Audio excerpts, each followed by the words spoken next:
Okay, Tanaath, can you try again, please? Hey, can you hear me? Yes, there we go. Oh boy, yeah, I heard an ear-splitting screech. I know. And then apparently you could not hear me anymore. Right, exactly. I don't know what's been going on, but I know that a lot of people have reported electromagnetic interference. Clyde Lewis has been on top of it and received many, many calls about very strange things going on with satellite connections, internet connections. He played something that the caller actually put the phone up to the television and was hearing all this weird interference from her television. And this all comes at the dawn of Comet Ison as it's approaching. And I don't know, do you have any thoughts on Comet Ison? Well, Ison's not close enough to start doing anything like that. Okay. But, we are seeing an intensification in activity against, truth workers and other people who are doing this kind of work, including, all kinds of fun and games, interference.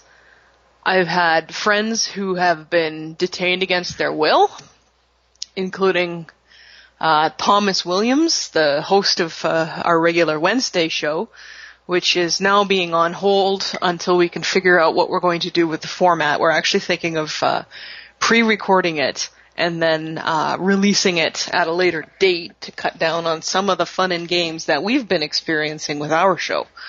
So, there's a lot going on right now. In the more esoteric sense, we're seeing a real frenzy of attacks on people, specifically anybody who is an energy worker and involved in this work.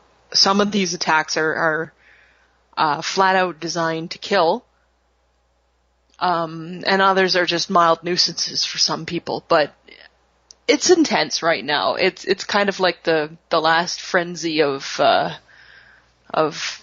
violence and hatred before it all falls down. At least that's what I'm hoping. It has been crazy for sure.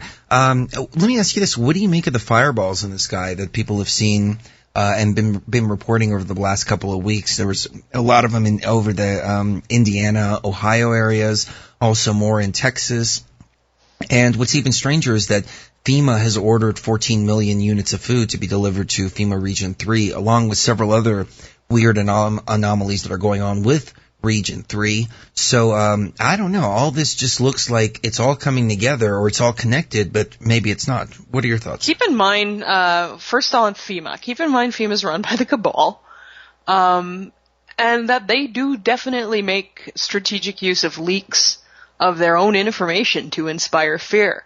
So if you hear that FEMA is moving, 13 million food rations and scheduling emergency this or that in this or that region, well, it could just be a, don't pay attention to the man behind the curtain, just watch what the puppet's doing sort of thing, a distraction, or an attempt to get people to generate something through their own fear. I don't play that game. I ain't going to fall for it. As for the fireballs, one thing that people should do is immediately check and make sure that there's no meteor showers in the area. There's, hundreds of meteor showers that happen in a year. You hear about the famous ones like the Perseids and the Leonids, but there are quite a few meteor showers that go around. Before you identify as an unidentified, rule out normal causes, right? Rule out the mundane. Don't go for swamp gas on Venus because I don't think that's an actual solution or an actual explanation. But definitely, make sure it's not.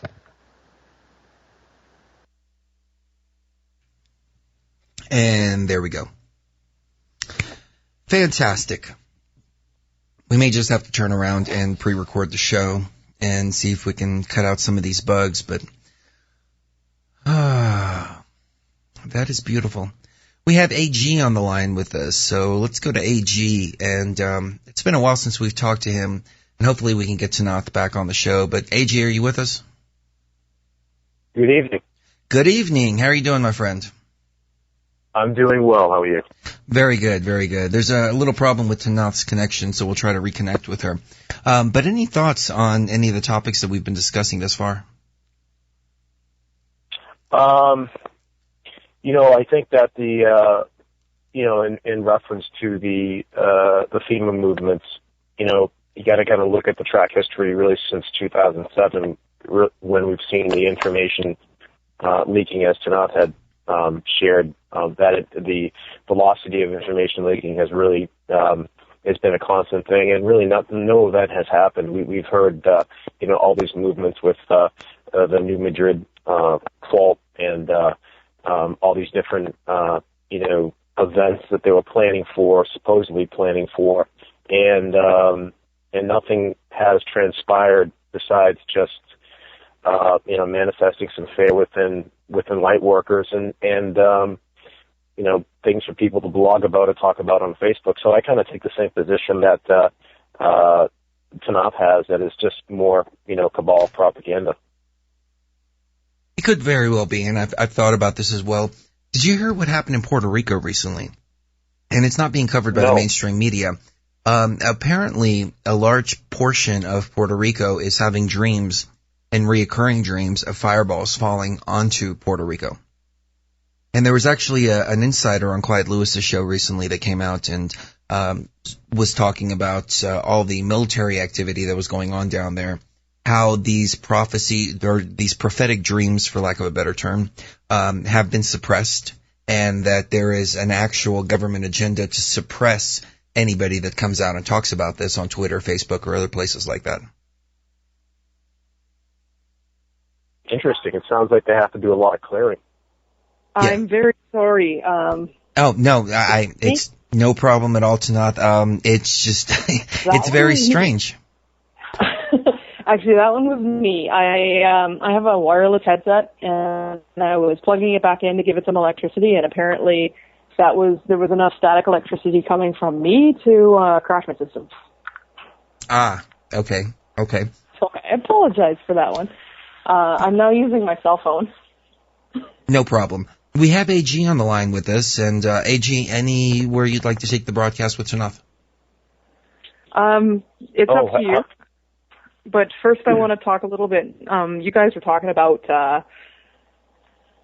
fireballs in the sky, and I was saying first you want to eliminate the terrestrial sources and the common, mundane extraterrestrial sources like, meteor showers. If you've reasonably eliminated those, then chances are there has been a lot of testing going on of various methods to actually show up in our skies. Last Saturday, as I was driving home from a friend's house, we had a sighting, my mother and I both, of a light that was not a star and not a plane, lingering in the western sky for about an hour and a half, putzing about slowly. Definitely not any kind of satellite either. It was way too bright and not moving like a satellite either. We've seen stuff. There's been a lot of sightings going on, and I happen to know for a fact that what I saw was a friendly and piloted by somebody I actually know. So that was kind of fun. I have noticed as well helicopters hovering around. For about a week, there was one that was coming around the vicinity of my home. And, I don't think they were watching me or anything like that, but every night for about 45 minutes, it would just fly in circles around the area that I live. So a lot of people that do this work that I'm directly working with have reported to me various kinds of flybys and harassment from small planes, mostly unmarked small single-engine aircraft and unmarked helicopters. I know, it is very strange, but why do you think that is? Do you think it's because there's an agenda to watch people like us, or is it just because we're more aware and therefore we're always looking at the sky and noticing things that a lot of people don't notice? Well, no, a lot of this seems to be quite deliberate. I think it might be a harassment technique or tactic. In some cases. In other cases, I think maybe it is because we're just looking at the sky more. If you look at the sky more, you're going to see more stuff statistically than somebody who never looks at the sky. Very true, very true. AG, why don't you take us away?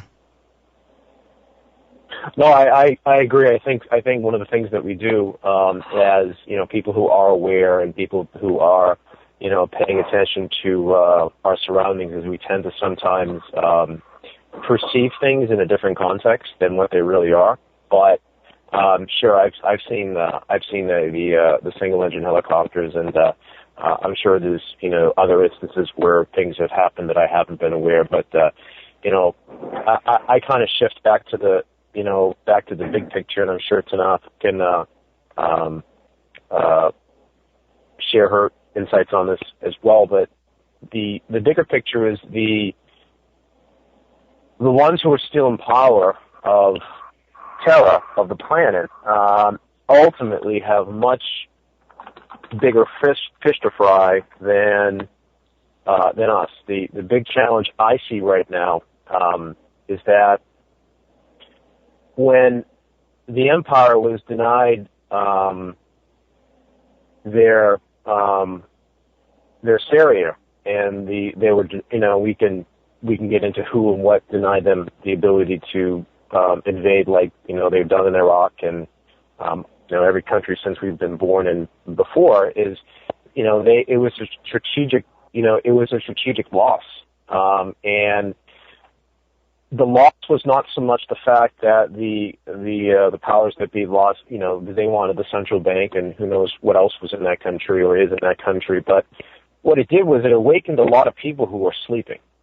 And you saw it in social media, you saw it with people you talked to at work, you saw people who really weren't paying attention that were saying, wait a second, if Al-Qaeda attacked us on 9/11, then why are we working with Al-Qaeda in Syria?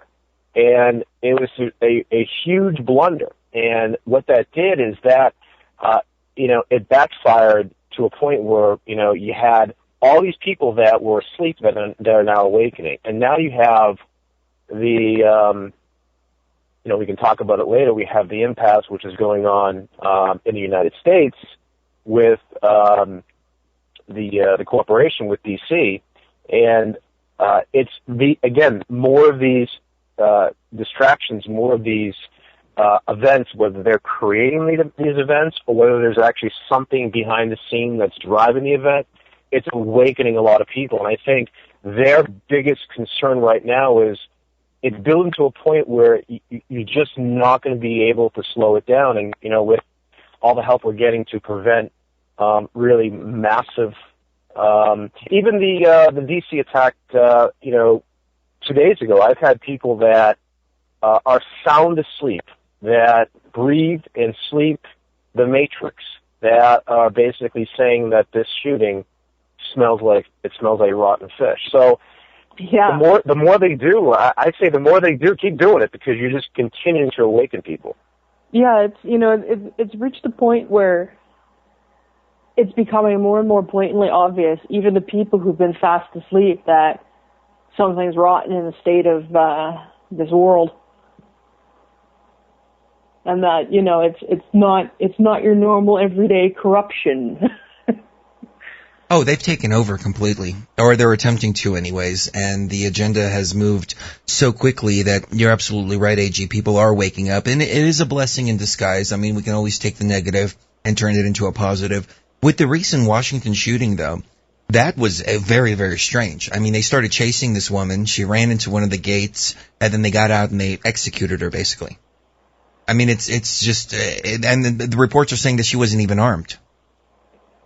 So it makes you wonder. Did we also hear that they found that she was being medicated through psychotropics, and that was the same scenario with the naval shooter? Is that correct, or did I? Yeah, and the naval shooter, 6 weeks before he did the shooting, allegedly,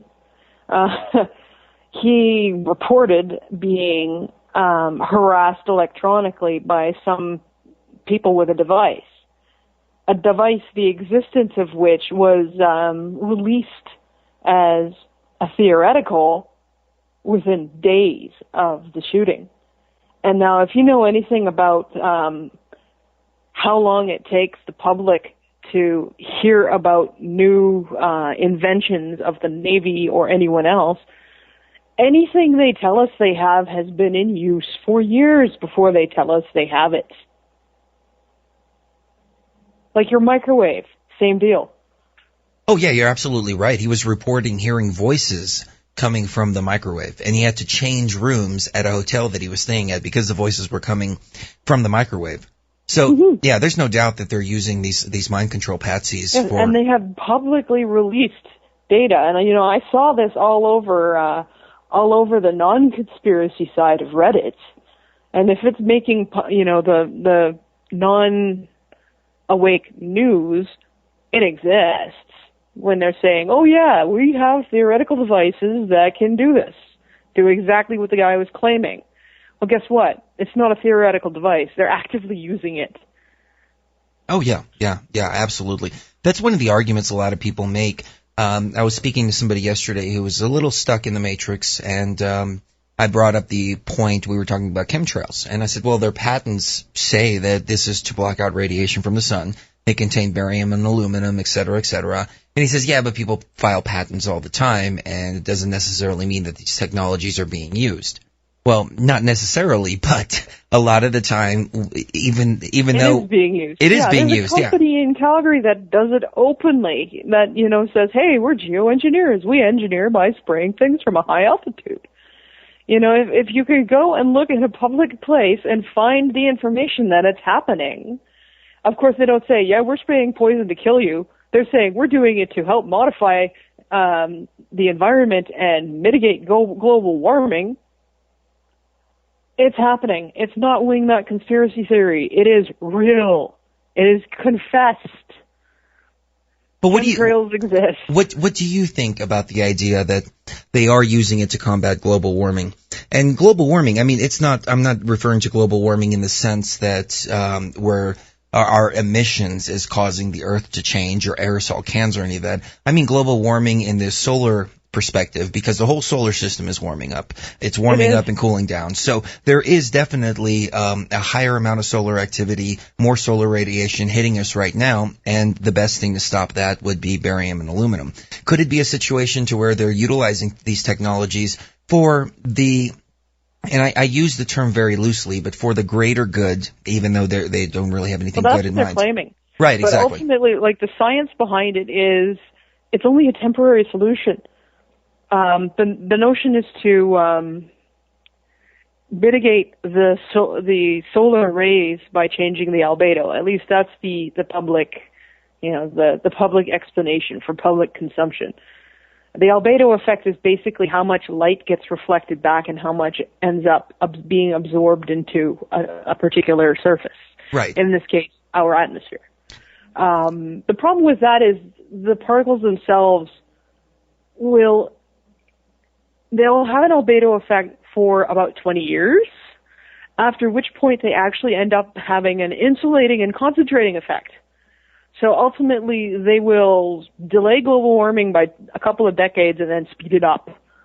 So it's ultimately useless. It is a massive expense and a massive undertaking that causes hideous harm to plants, animals, crops, humans, water, fish, everything, and does nothing. Ultimately, achieves absolutely nothing. Unless, of course, your ultimate goal is to kill off a whole bunch of people, in which case... well, it's probably achieving its goals, or at least that's what they intend. We don't intend to let it go on. For one thing, open season on chemtrailers. Yep, there's a place where you can apply for your drone hunting permit. Oh, that's right down the street from here. Yeah. Mm-hmm. Yeah. So I think one thing people got to also realize that it's very easy to get your eyes taken off the prize.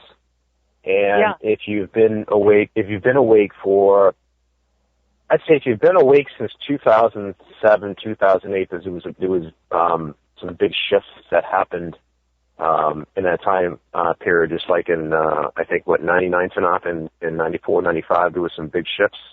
Mm-hmm. Is that about right? So I think that, people can tend to get their eyes taken off the prize, and they forget that it will, as the old saying, this too shall pass, that it will end. It will stop. And, it's important for people to be aware of them. It's, I look at chemtrails as a way to awaken people, because when you explain to them what's happening, and though it's very difficult because you can't really tell them why they're doing it, but you just let them know it's not natural.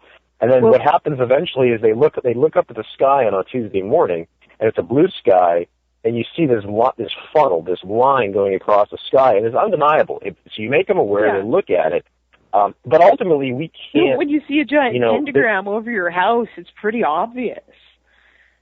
Yeah. But we can't stop it per se as as an individual. What we can do is make people aware. But the bigger thing is, it will end. And just like a lot of the other programs, they will end. And what I'd like to see, especially the people who are awake and maybe on an advanced level, I'd like to see them try to help more people that are of the light and try to keep them focused on the plan and what's really happening, because I saw it a lot this summer, not to go off track, but I saw it a lot this summer. We had and Christopher and I had talked about it, and you had all of a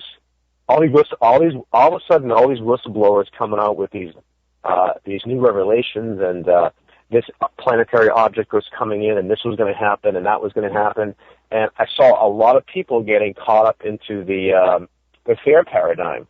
And I really had to, talk to people and say, look, you're getting drawn into this reality where you're helping to manifest something that is not meant to be and is not going to happen, and you're creating it by thinking about it. I tell my mother all the time, because she says they're going to do this. This will happen, and I say no. Don't say this will or they're going to. When you use that language, you are putting energy into that intention. Don't do it.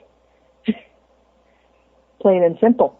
I agree, and I disagree to a certain extent. I mean, we can be totally connected to any of this, and things still happen. No, what I would suggest, though, Chris, is instead of saying this will happen or this is what they will do, say this is what they intend. This is what they are attempting. Ah, okay. Not necessarily what they're doing. It may sound like sophistry, but it is important. Fair enough. Now let me ask you this, Tanaath. You're in contact with beings that are off-world, and one of the things that the cabal has kind of implanted into a lot of people's minds is overpopulation. Now, I do have to admit, though, that we've gone from a population of 1 billion to 7 billion in less than, just over 100 years. Now, we've had a population growth that is astounding. From 1 billion to 7 billion people in a matter of 100 years.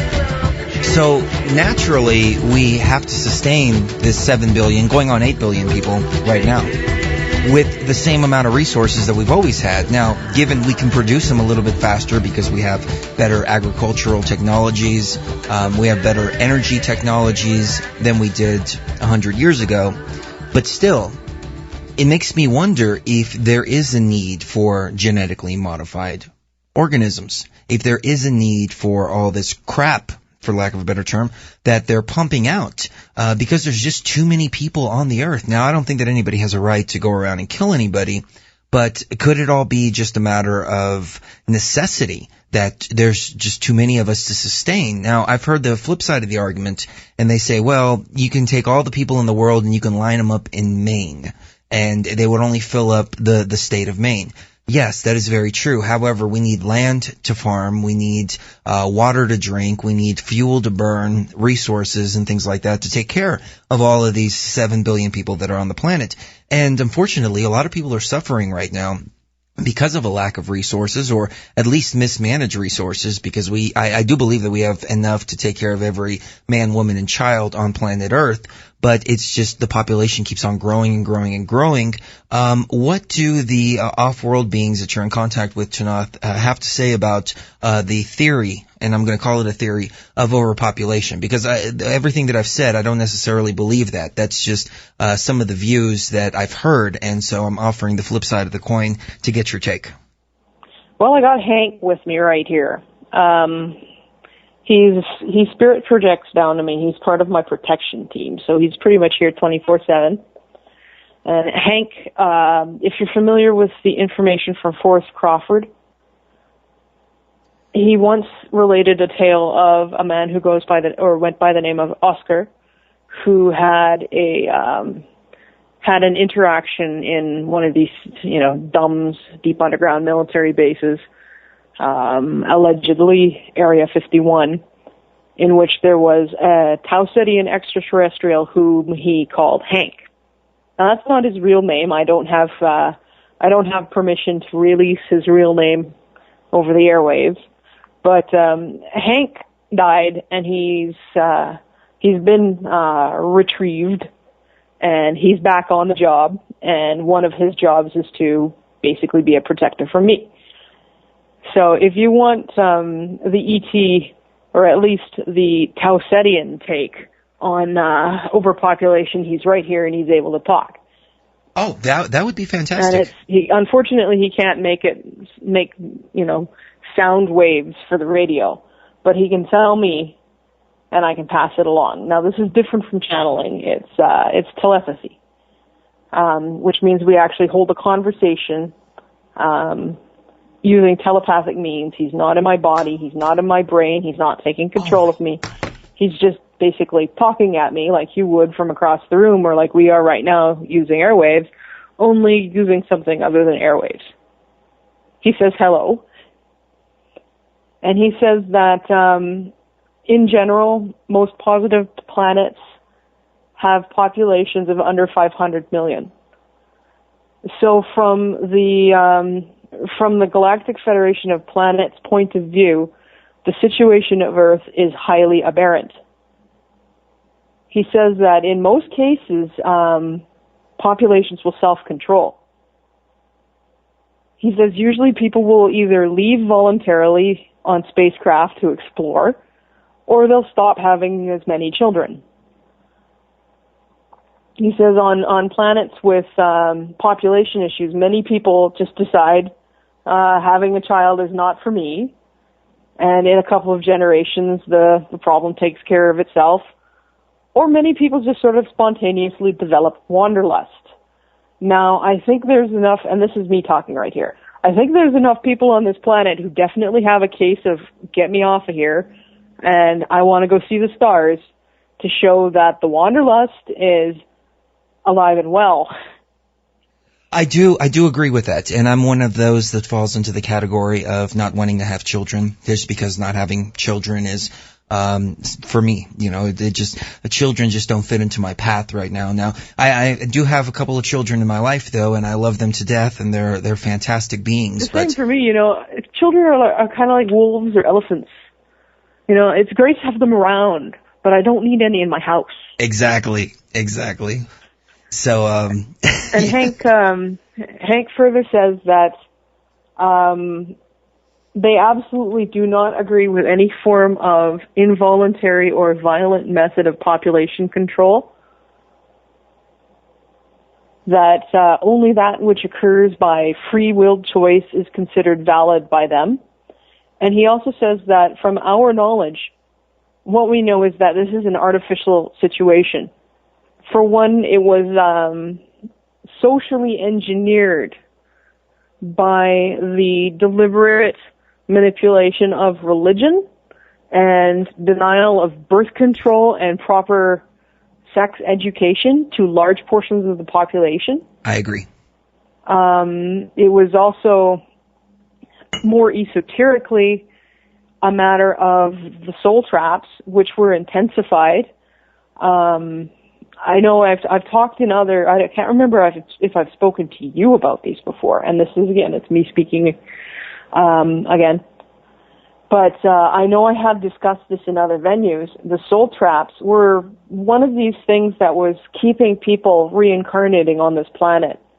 And there was an intensification of these starting in the last couple hundred years. Now, when you have a trapped soul, it undergoes conditioning for what we experience as time down on this earth. It's not an instant process. The conditioning that goes on in a soul trap can take decades, with some beings even 100 years. So we had, generations of human beings that were being kept in these soul traps and shunted back onto this planet. These have been removed, but for some strange reason, there's still a massive quantity of beings who are attempting to get born on this planet. Hank just said, I don't know why. Because as anybody who lives here can tell you, the conditions are pretty cruddy. Even the people who have it really, really good, not including the elite, still have it bad in comparison to pretty much any advanced civilization. I can definitely see that, because if the whole universe operates the way planet Earth operates, then I don't think the universe has much of a future, and I don't think it would have achieved what it has achieved in the more advanced races and species and world planets, because the universe can't operate the way Earth does. I mean, this is completely backwards from any kind of universal law or natural law. Hank agrees with you. In fact, he adds, what's going on Earth here is insane. And he says, that's not your fault. It's not Earth's fault. It's not your fault. It's a matter of generations of manipulation and careful social and engineering and esoteric manipulation to produce a situation like this. He says, in essence, the population overgrowth, which the cabal hates so much, is a result of their own actions. A direct result of their own actions. They caused it. They made it. Which brings to mind the question, he says, of what is ultimately the intended purpose of sacrificing 95% of the people of a planet. He says, because that's what it amounts to. I can give you an answer on that. I'm trying to get the phrasing he's using because it's not quite translating into English very well. If you cause such an overgrowth only to kill it, there is a reason for that. It could very well be, but I think sacrifice. I think it's likely not a good reason. Right. I think what's going on though, and this is just from what I can tell, is that if the 95% extinction protocol is actually true, which I am led to believe that it is, but the reason they would want to do that is because the slaves are starting to wake up and they're starting to rebel, and the power structure is being threatened, so they have no other choice but to burn the whole thing down and start over. And it's funny because now we have all of our history kept on digital. I was just talking to this with Brooks Agnew the other day, and so he's got his book, right? And his book maybe has 10,000 hard copies, but there has been hundreds of thousands of people that have read it in digital form. And that's where most of our information is, in digital form. So we get an EMP or some kind of event that takes out our satellites. All of a sudden, we have all of our info on the internet, on servers, on electronic means. I mean, we've got pictures, we've got everything all digitized. And then all of a sudden, if that's all of a sudden gone, then whatever population is left over after some kind of event, they can tailor history exactly the way that they want, and exclude certain things, add certain things, and tailor the future based on being able to control the past. Mm-hmm. Well, but keep in mind one thing that, okay, and this goes back to my, the information that I've, acquired through on the financial side, but it's really all interconnected. It all bleeds into the same paradigm, is that whichever faction you're a part of, that a disorderly collapse does not benefit anyone. And if you're just looking at it from the light versus the dark, if the dark ones, if we were to be struck with an EMP attack, sure, in your scenario, you're talking about... It would harm them just as much as it would harm us, because they would not have access to any of their higher tech. Not necessarily, because it would come down to bows and guns, and guess what? The population has a lot more than they do. On the surface, but underground... So when they say they're going to shut when they say they're going to shut the internet down, you got to really understand that if you shut the internet down, if you take control, if you shut the power down, they shut down their financial system then.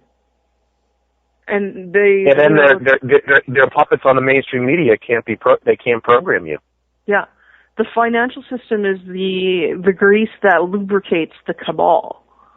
Without it, they can't run either. They need the internet for that just as much as we need the internet for the freedom movement. So it's a bit of a, it's a bit of a catch-22. The internet is one thing that they can't shut down. So instead, they take measures like trying to use Verizon to shut down what kinds of information are able to be transferred on the internet. See, I would have to disagree with that, because on the surface, right, it would be bows and arrows and people rubbing two sticks together to make fire. But that's why they've spent the last 30 years building underground bunkers. So they're not going to be able to take over the world from an underground bunker. No. The point is to hide out there until the surface dies out, and then they reemerge with their small population and That's an awful, cynical view about the capacities of humanity, which I can definitely expect from the cabal. Because they really don't understand that humanity, when left to its own devices, is very, very powerful. We're not going to and bog the movie. Sorry, I'm getting an echo. Sorry. Oh, no problem. Go ahead, AG. No, sorry. I couldn't hear Tanaath, and then I would speak. I would hear Tanaath, so I was getting an echo on my cell phone. Do you want to finish, Tanaath? Sure.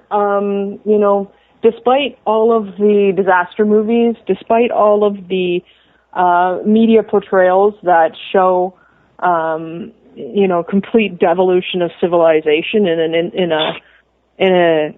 a crisis, despite what the cabal would like to believe about humanity and like to try to engineer into humanity, we don't actually act like that.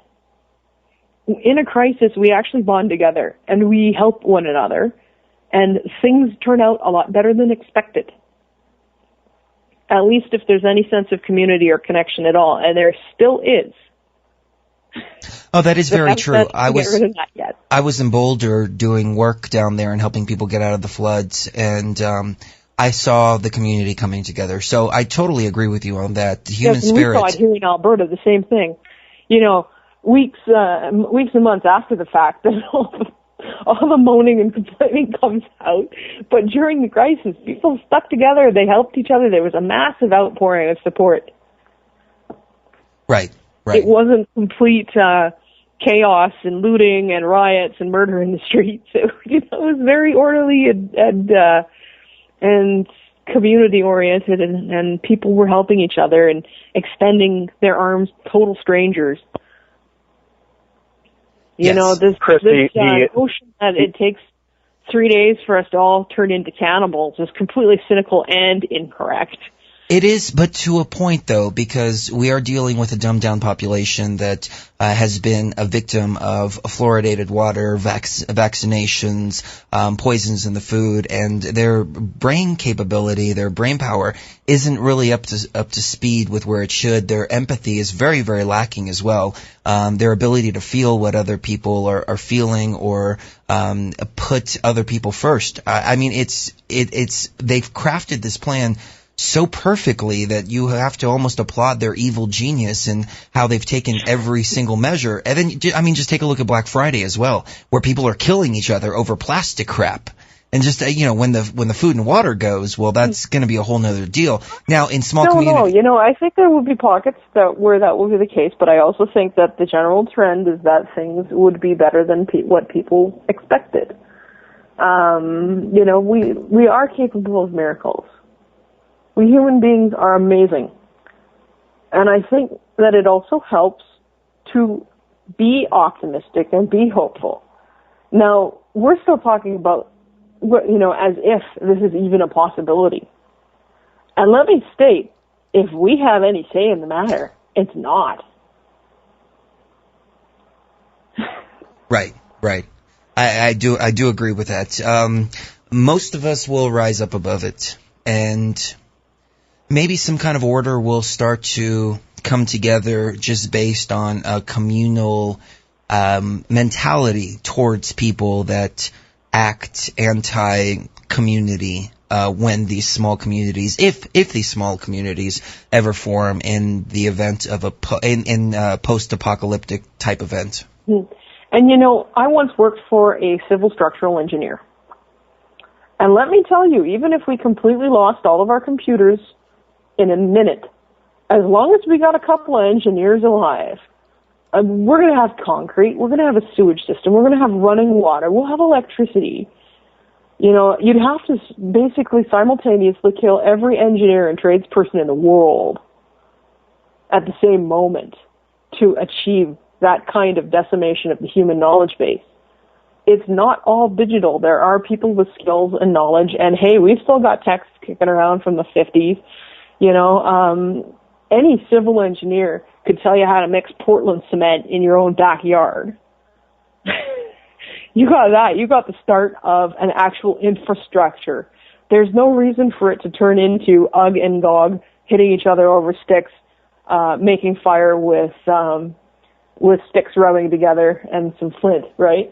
We have skills, we have a knowledge base, and it's not all digital. Yeah, it probably sucks for a couple of weeks, months, and or years, but infrastructure would actually recover pretty quickly. Like looking at from a civilization standpoint, we'd recover a lot more quickly to something like that than people realize. It would definitely suck, but we're not going to forget how to mix aggregate and cement just because the lights went out. We're not going to forget how to knit just because the lights went out. We're not going to forget how to do all those little skills and all those, how to till a garden and plant a seed just because the lights went out. Sure, you might not be able to look for a knitting pattern online, and sure, you might actually have to turn to your old engineering textbook from university, assuming you kept it, but that knowledge exists and it's still in a hard copy form. Now, let me ask you this, based on some of the things that the off-world beings have said, what is the likelihood of something like this happening? Because I do see, AG brought this to my attention as a matter of fact, but I do see that there are forces that are stopping every one of the Cabal's plans, and they can't do anything or accomplish anything without major repercussions to them and more people awakening. So, is there an event like this that is scheduled, or at least that they're trying to push through? And do you think that eventually, after pushing Hank's talking. Okay. And he's saying that the likelihood of them actually being able to bump this timeline into one where that occurs is very slim. He says, due to the nature of timelines, such an event is not currently on the timeline that the majority of human beings on this planet are on. However, they're always actively attempting to bump the timeline for everyone onto a more negative path. He says the overall trend over the last 2 years has been definitely positive, although there have been a few events that sort of acted like blips.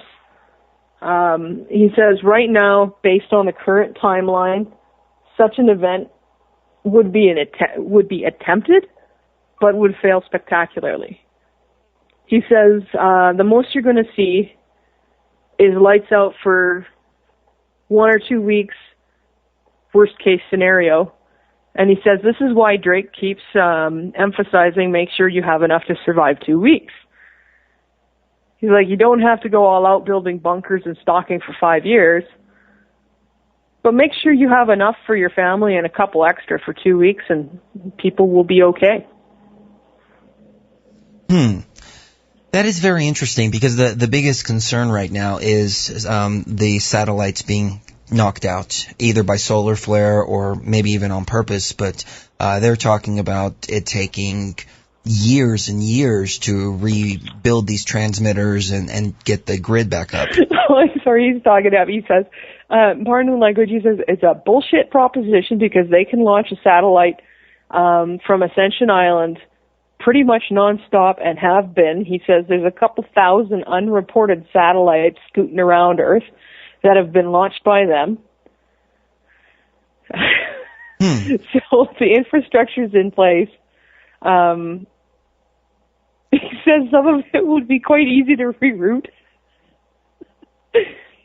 That is pretty interesting. I never thought about that, about the reserve satellites that we would have in an event like that. But it's not necessarily just the satellites. Oh, it's theirs, but there's nothing stopping us from repurposing it if they try to shut down the consumer ones. These guys have it. Our people have a sense of humor. AG, anything you want to add to that? Well, I think that the movie The Road, although it's an interesting drama and it's quite sensational, I think that reality, if you remember in the movie The Road, there was an Armageddon type event, and all the life on the surface had died, and most of the population was gone, and you had people trying to survive, and people eating each other and killing each other, no power. Those types of scenarios, although we see them in the movies, and that's where we get a lot of the programming from. Yeah, that's exactly what they're trying to do. And actually, Hank just said, I prefer the chrysalids. And I don't know if you're familiar with that one. It was actually a book. I don't know if they made a movie out of that. What was it? The chrysalids. Author was John Wyndham or something like that. Also wrote Day of the Triffids.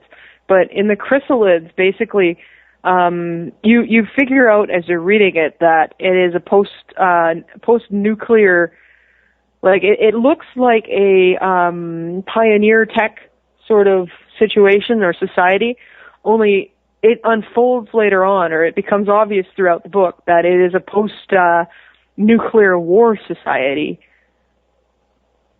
And what happens in it is, you've got all these people who are basically acting out their little post-apocalyptic dramas, and then you have these people who transcend it. They leave it behind. They're the chrysalids, like butterflies. They become the next step of human evolution. Hank says they become higher dimensional, but it's not discussed in those terms. He says, all of these apocalyptic scenarios assume that humanity is static. He says he can guarantee that in a situation like that, you would see, presuming that there was no global ascension, you would see personal ascension on a much more rapid level. Because that level, and then the other angle, brings out, and then the other. Sorry, I'm getting the echo again. No problem. I think there might be a little delay in the line, so just a heads up. But go ahead, AG. Is it good now? Yeah. So, go ahead. Okay, sorry about that. So, no, the other angle is if the power elite were to, pull a rabbit out of their hiney, which they won't, but let's just say they did, that the choice of everybody knowing, believing, or having proof that humanity's alone in the universe would meet that whole scenario would end, and there would be a major presence of helpers. So that type of event would trigger the exact event they don't want to happen in the first place. So it's not going to happen. Yeah, he says no matter where they cut it, they really can't win. They've painted themselves into a corner. All right, we are back. Hour number 2 here on Truth Frequency this October 4th, 2013. We're speaking with Tanaath of Silver Legion and AG, personal friend of mine and Tanaath's as well. And Of course, I'm playing the resident cynic, as I always do. But I think that's the way to get to the bottom of all situations. So, guys, is there anywhere you would like to take the broadcast from here? AG, anywhere you want to go? Yeah, I did want to bring up. I know a lot of people have had questions in relation to what's going on in the financial system and the global markets, and with the impasses. I'm rolling my eyes and saying it. The impasses in D.C. with the machine trying to act like they're relevant. And how those, yeah, right. So how those things are going to play into our financial system and our economy and our currency. So what I've gathered this week from a couple sources, one that is outside of the day-to-day operations of the financial system, but has been really at the forefront for many decades, helping to usher in the new system, and then a contact actually within the global markets, and is really working behind the scenes on a day-to-day basis, and it really sort of it really coincides, and it's quite analogous. The information I've gathered is the dates of October 17th. In terms of the United States corporation reaching its debt limit is irrelevant. That the real date is the 24th of October. And on the 24th is the actual date. Now, this is the actual date that the big banks, Deutsche Bank, JP Morgan, Goldman Sachs, that the big banks are well aware of, is really the last day that the U.S. can pay its bills. Now, I think about a week ago, it was reported that they had about $50 billion left in Treasury to pay for obligations. And as you know, with their commitments to the United States people and the country and really everyone else in the world, that money goes pretty quick.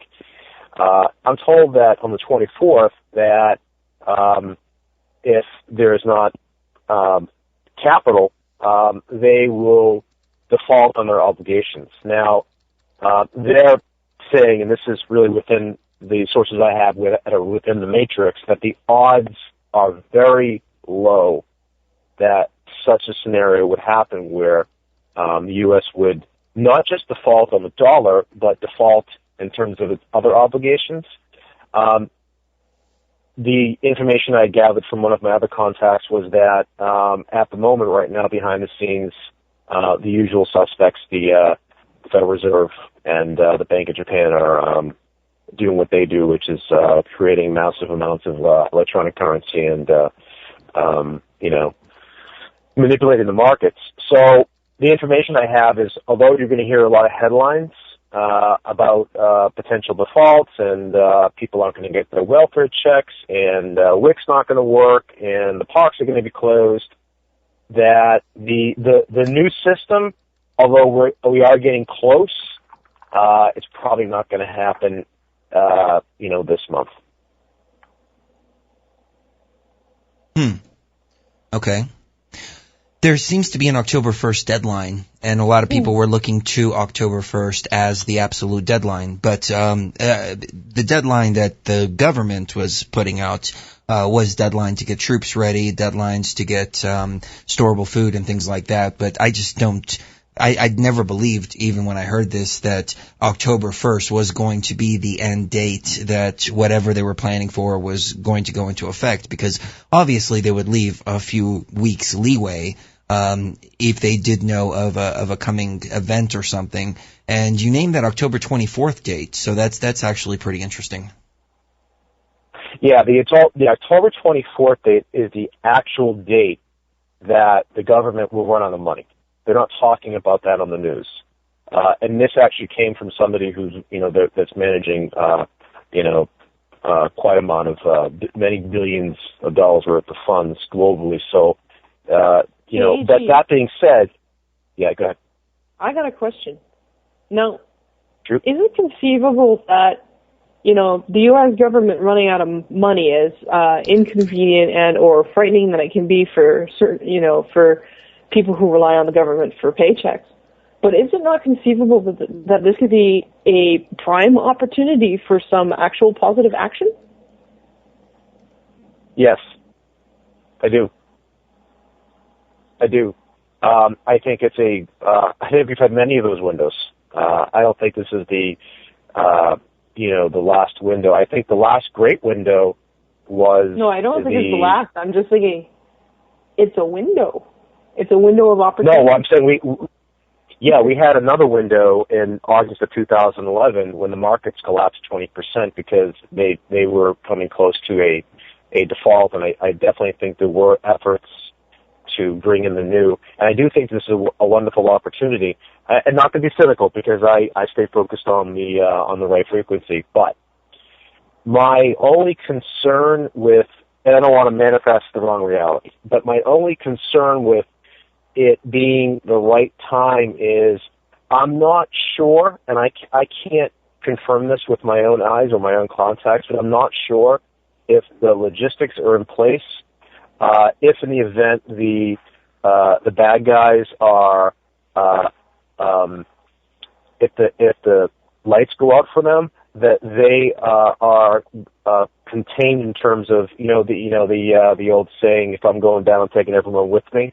Because they still have some of those plans, and not all of them. I know there's been some reports on the internet and some people who are claiming to work with various groups, and I'm not going to mention names, that's saying that most of the booby traps or most of the events that would attack vital U.S. infrastructure or global infrastructure will be those things will be activated in the event that the cabal is being arrested or detained or isolated or contained. I'm not sure if that's the case, and I know that there'll come a point where most of their little toys and most of their bombs and most of their kill switches won't work. I'm not sure if we're at a point right now where they are fully accounted for. So my feeling is, although this is a wonderful opportunity, and again, I don't have access to all of this information, but my feeling is we're very close, and every day we're getting closer, and and sometimes every hour we're getting closer. But my feeling is it might not happen. It might not happen this month, but again, I don't want to focus on the wrong idea because I'd love for it to happen tomorrow. So would I, but honestly, I'm not going to hold my breath till tomorrow. Clearly, I think it's obvious even to the ones who have been asleep, who are beginning to awake. It's clear that there is major infighting, which is beautiful because the beast will consume itself. They have a lot of problems within their ranks right now. I mean, I look at the Affordable Health Care Act that the Democrats passed, which really it's really a security. Can I make an aside note here? Thank you for not calling it Obamacare. If it should be called anything after any name, it should be McCain Care, considering that it was his idea. Passed into law by the Democrats and started by the Republicans. Really, we should call them the Republicats and the Democrats. Well, I've been looking into Obamacare, and from what I can tell, people are paying way more than they were originally paying, and this isn't a free or universal health care. It's a universal health care in the sense that everybody's required to have it, but it's not free by any means. It is insurance, and insurance is not care. This is what, everybody talks about. Well, everybody should have health insurance. No, if you're really going to talk in terms of human rights and things that people need, it is the actual care itself, not who pays for it, that is at issue. And this Affordable Care Act does not address in any way, shape, or form the actual provision of health care. It's all about who's going to pay for insurance. Insurance does not care. Insurance exists for the sole purpose of making the cabal money. Nothing else. The Affordable Health Care Act, if you really want to call a spade, it's really being securitized in the open markets. And what this law is intended to do is to recapitalize the cabal. One of my insurance industry sources had told me a number of months ago that, and other people have reported it too, that and we know the unions are very powerful in the United States, is that the same unions that initially liked the concept, of course they didn't get to read it, but they just took their word for it, are realizing that it's a disaster. And the administration has been getting a lot of heat from the unions. And if you look at the act itself, one, it can't be funded, and two, what it does is it brings a lot of people who are struggling just to keep their engines moving. And what it does is it takes them from a position of scarcity to poverty, because now people aren't going to be able to, they're not going to be able to make their car payment, or not going to be able to pay their rent, or their quality of life is going to be dramatically damaged, and or they're not going to be able to even pay for it, and then they deal with the fine, and they'll have to pay a fine to the government. You hit the nail on the head when you said that it's a campaign to refund to fund the cabal. That's all it is. That's all any insurance is. Insurance makes a face. Yeah, it makes a face attempt to convince you that it's there for your benefit. But if you've ever actually tried to collect on an insurance claim, you know it's not there for your benefit. It's there to take money from you and turn it into money for the cabal. That's right. Which is why it's required in so many instances. Exactly. So you have a situation where, and again, this is just my observation. This is not coming from any people I've spoken to. Is you look at both parties, which, by the way, both. I love when they get up. I don't watch TV, but I see clips on the internet, and I don't watch them on TV. And I love when you watch them and they act like one party hates it and one party doesn't hate it. They both want it because it both keeps them in power, but they have to maintain the idea that there's actually. Oh, it's so obvious. I actually just I want to jump through the TV. It's a Punch and Judy show. They're a bunch of puppets, and there's a hand up all those butts, and that hand belongs to the same body. Here's my prediction. I do think that the plan itself will eat itself like the beast will, but I also think that the implementation has a great chance, like Syria and like other events, to do what? To awaken the masses. Because Joe Smith and Sally Jones, who have been paying no attention to this, who don't understand anything of really what's going on besides the mainstream narrative, are now going to start to question why they're being forced to buy a private product through a government structure. And I think that the program itself, although initially could be, put it this way, it will set the country back into a deep recession. And you're going to see companies that are going to start to, they say that companies are going to try to bring employees under the 30 or 32 hour limit. But I actually think that you're going to start to see the layoffs.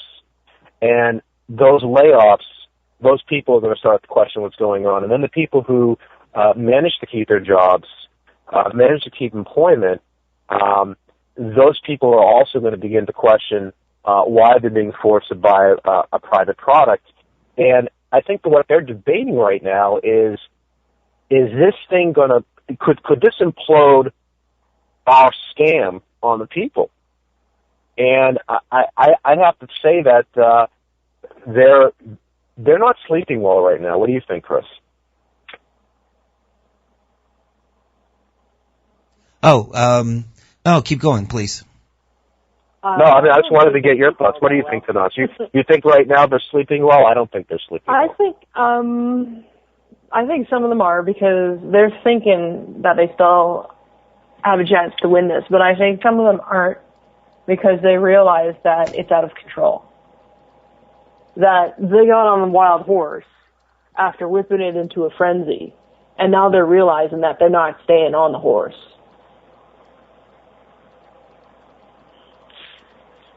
After all, you know what they said. No plan survives the first engagement with the enemy. Well, they consider all of humanity the enemy. All their careful plans don't mean much. And the other thing, too, that you have people got to recognize as well is a lot of it, well, I don't know the numbers, but a lot of the politicians in power in D.C. Are controlled by Rome. They are just employees of Rome. And they don't, it's like once you make a deal with the devil, there's no turning back. So even if they want to turn back, even if they want to try to save face, they're gonna push, and they're gonna push, and they're gonna push, and they're gonna push. And I see a scenario where everything will come together, and you'll have a scenario where the system will crack to a point where they can no longer maintain the integrity of it. I'm not sure if they lose control of the financial system, if they lose control, because Tanaath, they do rely on the welfare system. The welfare system, and I'm not just talking people on welfare, but the people who are on state benefits. And some people, they need it, and it's a necessity. There are some people that are on the system and they're getting free health care and free food. But, there are people that, are relying on that system, and they rely on those people for what? For votes. If you lose those people, so if their system breaks, and those people who have been relying on those checks from the state, and getting their rent covered, not only and are they their food covered, and insurance voting, covered, but they're going to grab the pitchforks and the torches. You got it. They also rely bigger question on is, people on welfare for one more thing, and that is to parade them around as some sort of visible public sign of corruption, or why they shouldn't have all these things. They can start cutting people even more. When you hear about welfare recipients, you don't hear about the people who need what they're getting.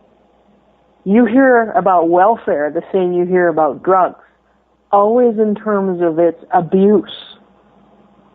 Right. That's right. You hear about the people who are, defrauding the Medicare system, people who are, working and getting a welfare check, but you're not hearing about the 98% that if they didn't get that welfare check, they'd be out on the streets, or their kids would need, or they wouldn't have, medicine to function, which is a whole other story. But the bigger thing in all of this is, and I try to remind people of this because it's,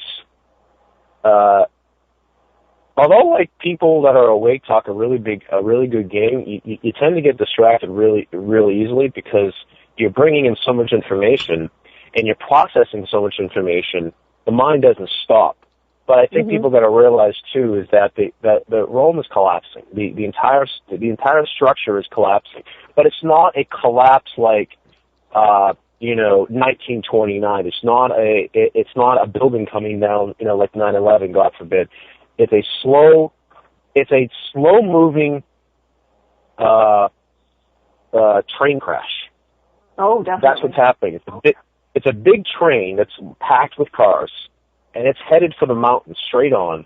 It's going to crash. It's just going slow, and there's no stopping it. So what we're seeing now in real time is the next portion of the tracks. It's moving along, and now we're seeing it's happening in D.C. and there's going to be other events that's going to follow. It's not going to stop. Like I tell people, we're not going back to the status quo. We're not going back to the way it was. There's going to be no recovery. We are coming to the end game of the current system, which doesn't serve humanity, doesn't serve Terra, doesn't serve the planet, and doesn't serve the new incoming consciousness. There's no going back. So it's important that, you pay attention to these individual chapters within the drama, within the movie, but you don't get too caught up in it, because ultimately the train is going to crash, and it's going to be, in the end, it will be spectacular, but it's not going to be a situation where it happens in one day. Right. No. Let's go to the call board. I didn't think a few people wanted to call in. 866-37-TRUTH if you want to call in. 866-37-TRUTH. And we have Carol holding for us. And Carol, how are you doing? Area code 201? I'm just listening. Oh, you're just listening. Okay. We actually have a listen live number, but feel free to keep listening on the board there. But we actually have a listen live number, which is 832-225-5308. I think it's on the front page of truthfrequencyradio.com. Anyways, AG, please go ahead. No, I think I pretty much kind of sum it up there. I think I'd love to get Tanaath's. I think Tanaath is far more qualified to answer this than I am. I'd love to get Tanaath's viewpoints, whether it's opinion or opinion supported by knowledge and fact. I'd love to get her thoughts on. You have all these different groups that are here trying to help. I was under the impression about a year ago, maybe a little bit less, that through my contacts in the clouds, that there was a lot of miscommunication, and there were a lot of challenges because of the lack of continuity. So almost like everyone was on their own plan. Yeah. From what you're seeing, are you seeing a greater? Are you seeing more synergy, or is it still kind of? I'm seeing invisible synergy. If that makes sense, I'm seeing invisible synergy. On the surface, it looks like a quagmire. On the surface, it looks like nothing more than confusion and breakdown and miscommunication and chaos. But all of these combined energies are going together, working together to produce something. And it's working.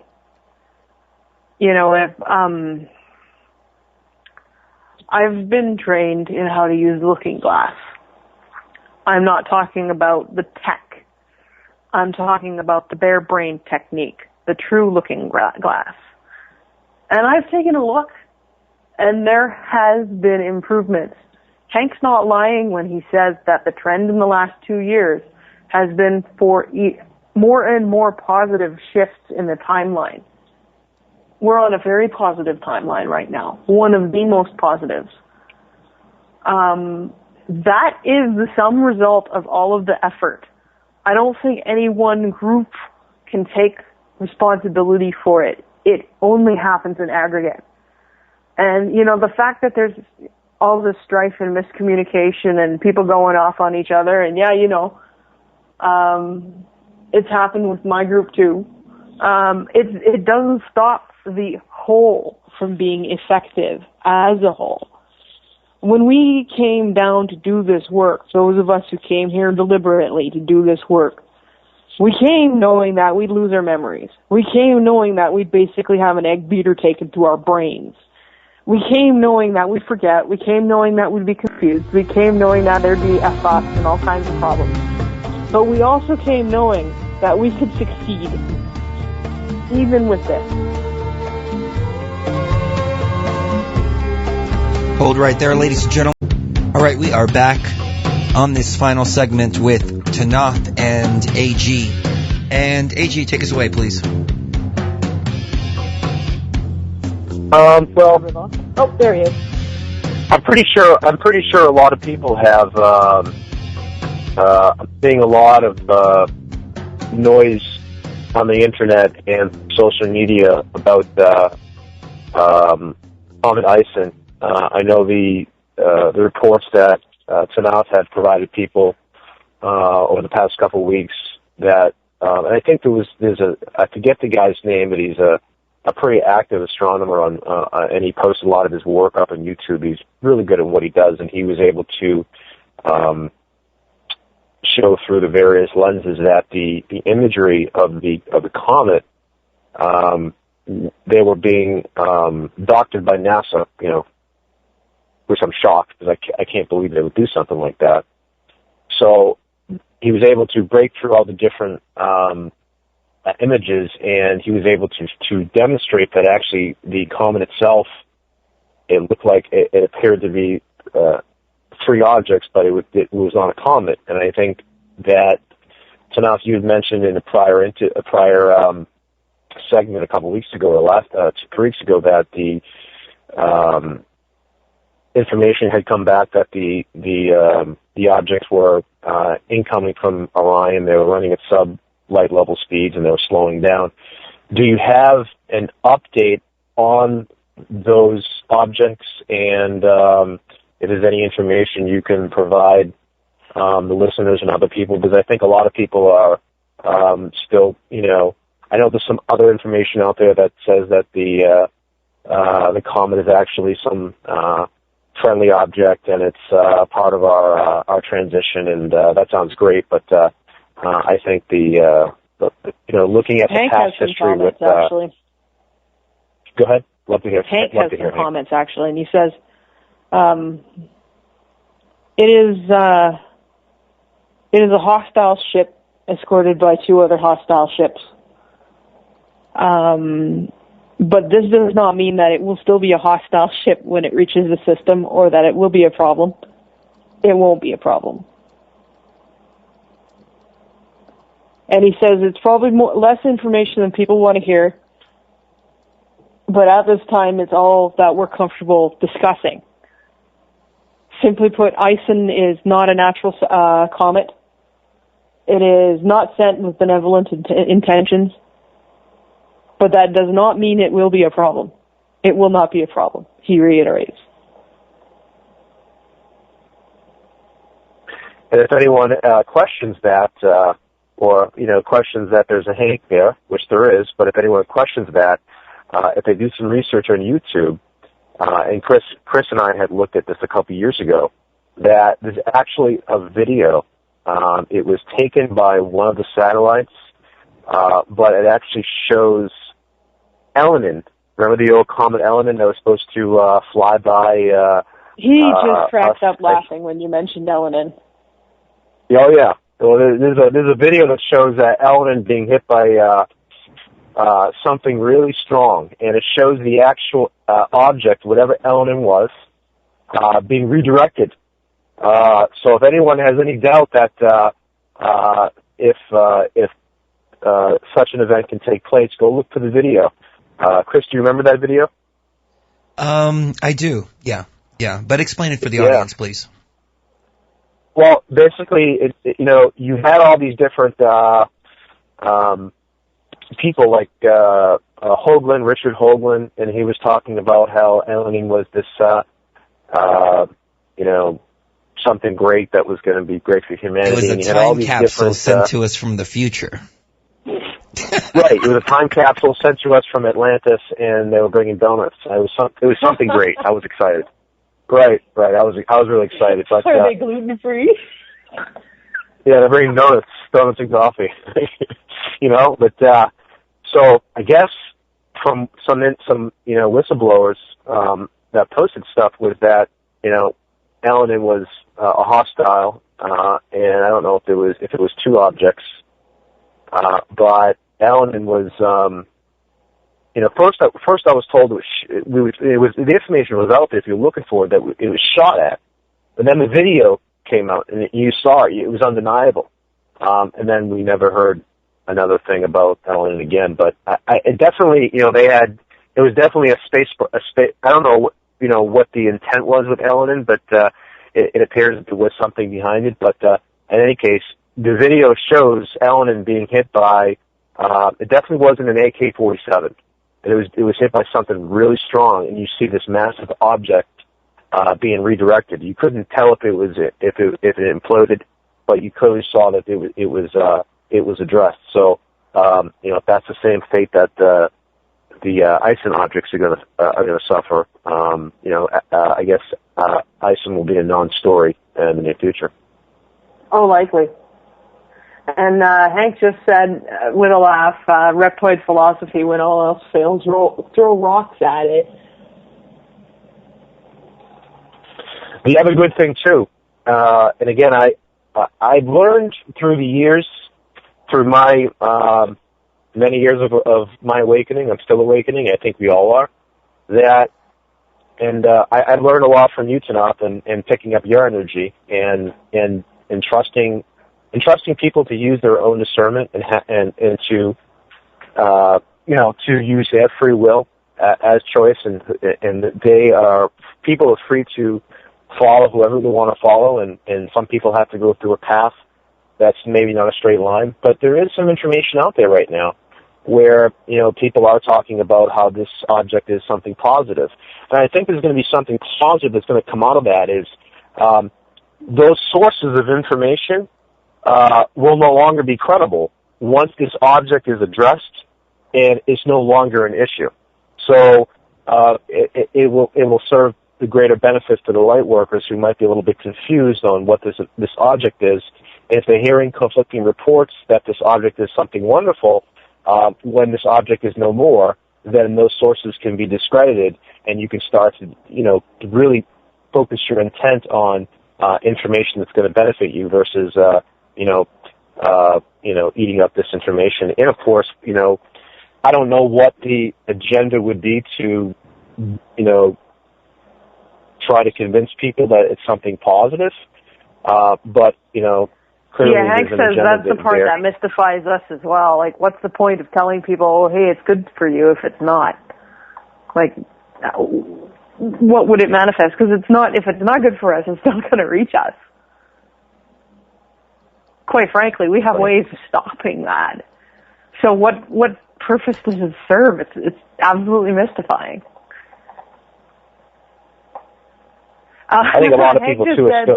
Right now, we're not recommending anyone get on a spaceship with somebody they don't know. Don't take rides from strangers. Yeah.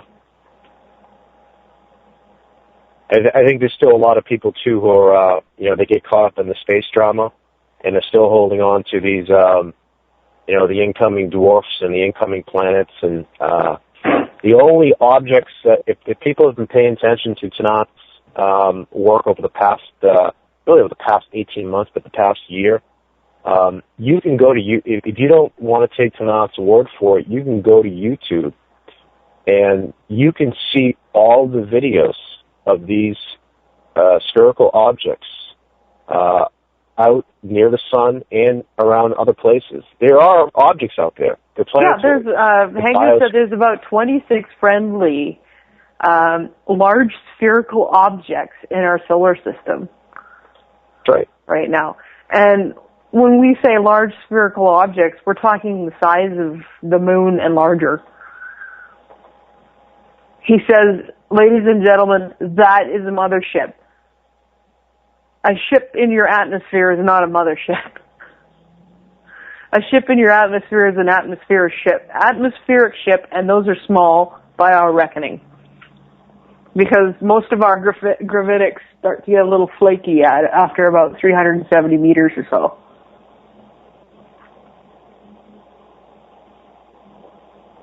I think if people realized how far Nibiru was from Solar System, they would stop talking about it. It's you still get people talking about this infamous Nibiru, which is making a pass through our solar system, bringing in debris and small planets. If people actually knew how far it was from us, they wouldn't talk about it anymore. Not to mention, it's in a lot of pieces, Hank says. So debris is about all it can bring. And he says debris Exactly. is really not all that big a deal because most of it tends to be small enough to burn up in the atmosphere anyway. And anything that isn't gets redirected. He said, civilization in the stars would not be possible if we did not have some way of redirecting large rocks. What about the one we just had last year, YU-55? That was another one. Again, it didn't hit. You know. What did you say? It didn't hit. There's all this fear-mongering around flying rocks, but there have been some that have been on direct collision courses with the Earth in observable scientific recent history that didn't make it to their destination. That's not an accident.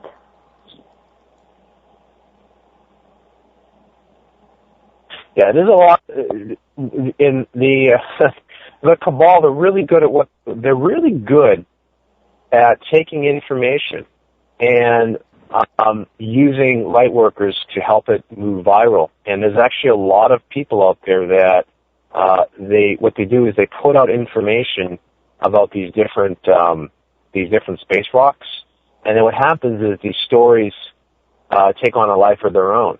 And then what happens is you have thousands, and then tens of thousands, or hundreds of thousands of light workers focusing their intent on this rock that's going to hit us.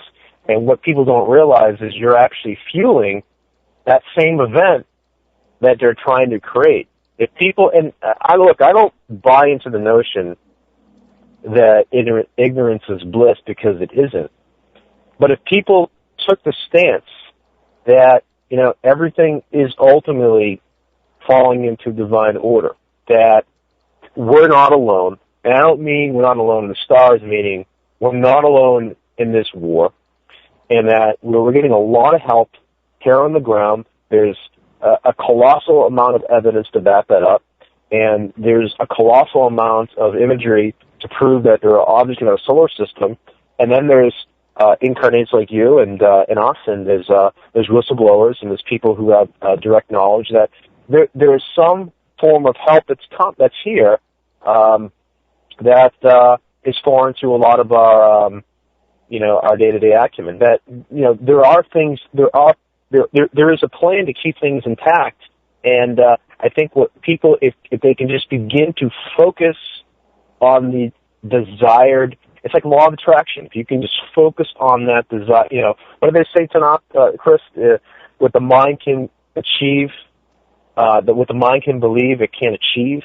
You have to focus on that intent, and I think if people started to move away from the fear porn and the drama, knows, energy follows. Right. They're still using people, but the thing is, it's far more effective to use a light worker. And I don't know the ratios. Maybe you do not, but I'm of the understanding that someone of the light has a if you're able to manipulate someone of the light's energy field, if you're able to manipulate their thoughts, the effects of manipulating, using them as sort of like a battery. Is one awake person is far more effective than hundreds of thousands of sleeping ones. Now, the problem with that, if you got somebody who's awake but has not yet gained full conscious control of their own creational power, and you get them scared of something, well, it's a disaster, because they start trying to manifest that. They don't realize they're doing it, but that's what they're doing. And this is why we say over and over and over again, no fear. Your fear does not produce anything beneficial. To all these people who are sitting there slavering at the bit, chomping away, wanting to see revelations get started, or, trying to find proof that revelations is happening, don't. This does not benefit you in any way, shape, or form. The brief bit of joy you'll get from being able to say, I told you so to somebody is not worth the suffering. It's not good for you. It's not good for anyone. Don't do it. Drop the fear. Drop the catastrophism. Be productive. And at the same time, I've got this one guy on my blog who is just frothing with anger at me, and I've got no idea why. But it makes me wonder, what exactly are you proving with this? Number one, I'm not going to post your comments. They're harassing. I'm not going to post that. Number two, what does this anger at me accomplish? Why are you even angry at me? Are you angry at me because I'm talking? Are you angry at me because, I'm experiencing a reality that is violently different from yours? What does this anger accomplish in lashing out at me? I'm not going to shut up just because you're angry. I'm still here. Think of what your power is achieving for you. What are you putting your power to work doing? Are you putting it to work for yourself and for others? Or are you putting it to work doing things that don't help you? Try to be productive. If you can't do anything else, at least try to figure out what can you do that contributes in a positive fashion. The term "history repeats itself" is a mind virus, according to. Oh, it is. It doesn't have to repeat itself. Hank just said, in fact, it doesn't. He says, history spirals. He says there are cycles that repeat, but the outcomes always change.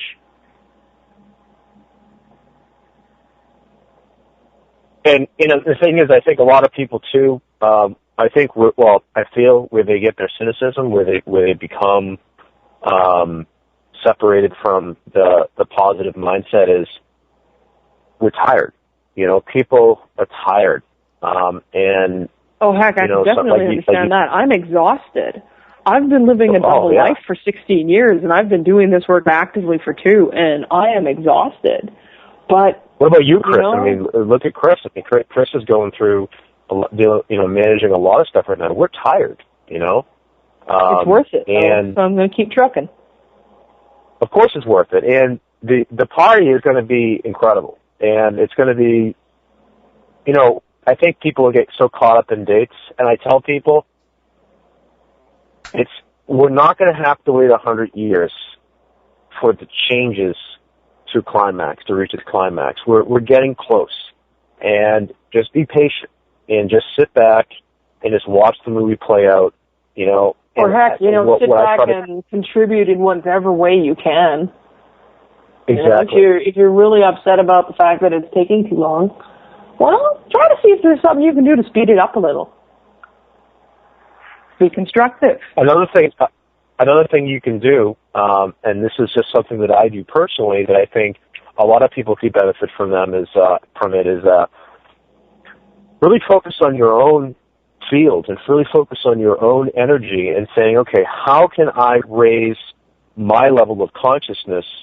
How can I raise my frequency? How can I begin to vibrate within a different energy spectrum? Because when you do that, you're going to affect people. You walk into a supermarket and you're going to just affect people just being in their space.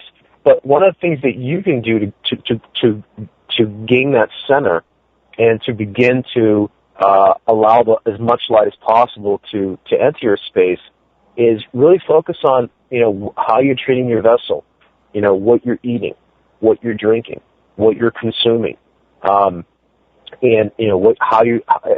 are you taking care of yourself? Are you exercising? Are you abusing drugs or alcohol?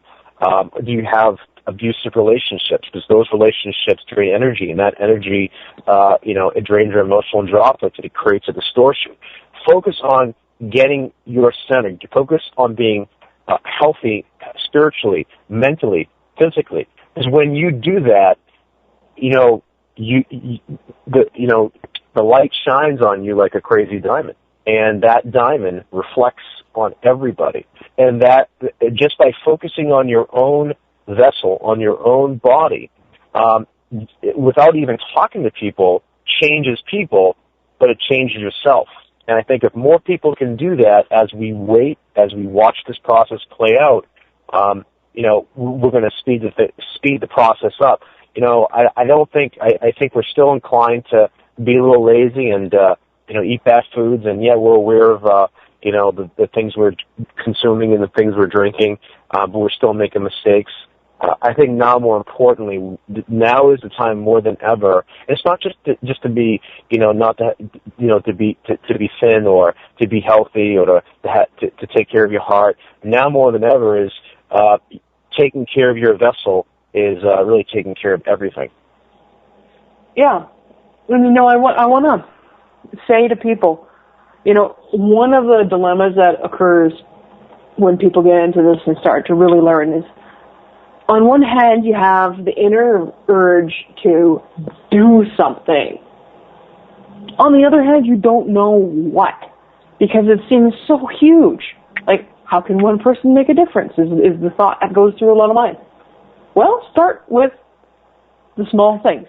Start with yourself. Start with your relations with your friends and your family.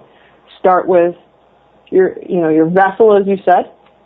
And don't get so caught up on trying to solve the entire problem. Instead, follow your inner guidance and see where it takes you.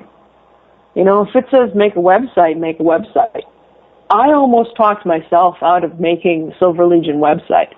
I was thinking, oh man, I can't do that. I'm going to get laughed off the internet. But then I finally said to myself, well, so what? So what if people laugh at me?